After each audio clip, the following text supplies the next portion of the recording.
Hello, my name is Derica Dawson.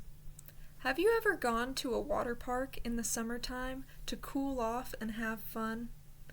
Leonardo da Vinci once said, "Water is the driving force of all nature, and I, for one, love using it for fun."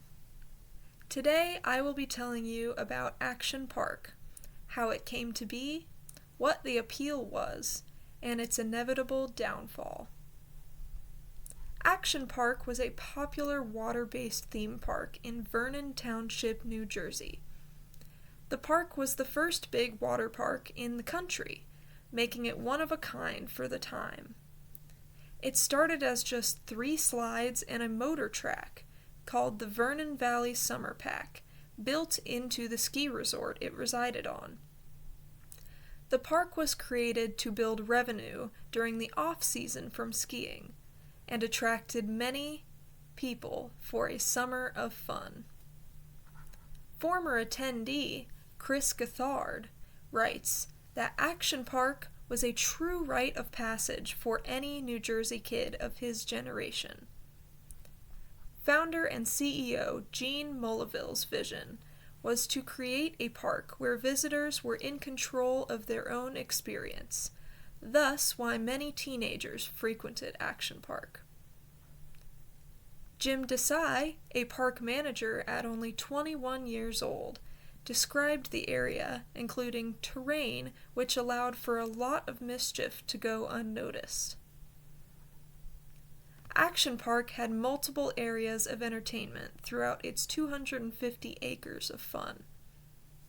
First of which is Motor World, which was an attraction with go-karts and speedboats across the interstate from the rest of the park.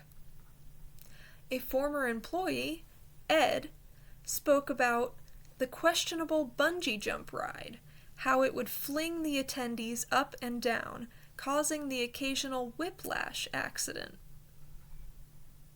In the 2020 documentary Class Action Park, it is said that the go-karts were right next to a large bar stand, so attendees would often get drunk and play bumper cars with the go-karts. The second area was Water World, and it was the gem of Action Park, complete with water slides, jumping cliffs, and wave pools. Many people attending the park didn't even know how to swim, and the park did not have the modern age and size requirements to protect them. The third is Alpine Center, which was in the middle of the park, and since it was built on a ski resort, during the summer they had grass skiing. Only knee pads were recommended, says former employee Tom Fergus. Action Park was a dangerous attraction that closed permanently in 2016. A 1986 article in the New Jersey Herald stated that one ride, the Alpine Slide, was the cause for more accidents, the majority of the lawsuits, and 40% of the citations. A teenage boy lost his life after the sled broke loose when his brakes failed and sent him head first into a rock. The kayak ride had a faulty track and electrical problems. In 1982, a 27-year-old man flipped out of the kayak, got trapped under the boat, and resulted in his electrocution and death. The tidal wave pool, also called the Grave Pool, was an unmanned 8-foot-deep pool that claimed lives.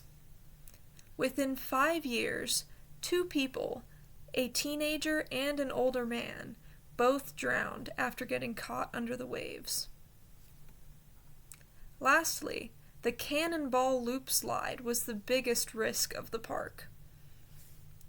Greg Spunder, who attended this as a middle schooler, states that the Cannonball Loop was not only a liability, but a horribly bad idea.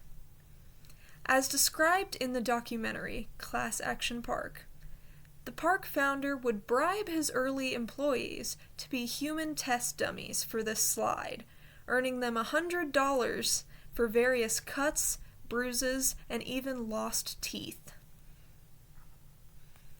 In conclusion, now we know the horrors that came with this exciting mess of a park.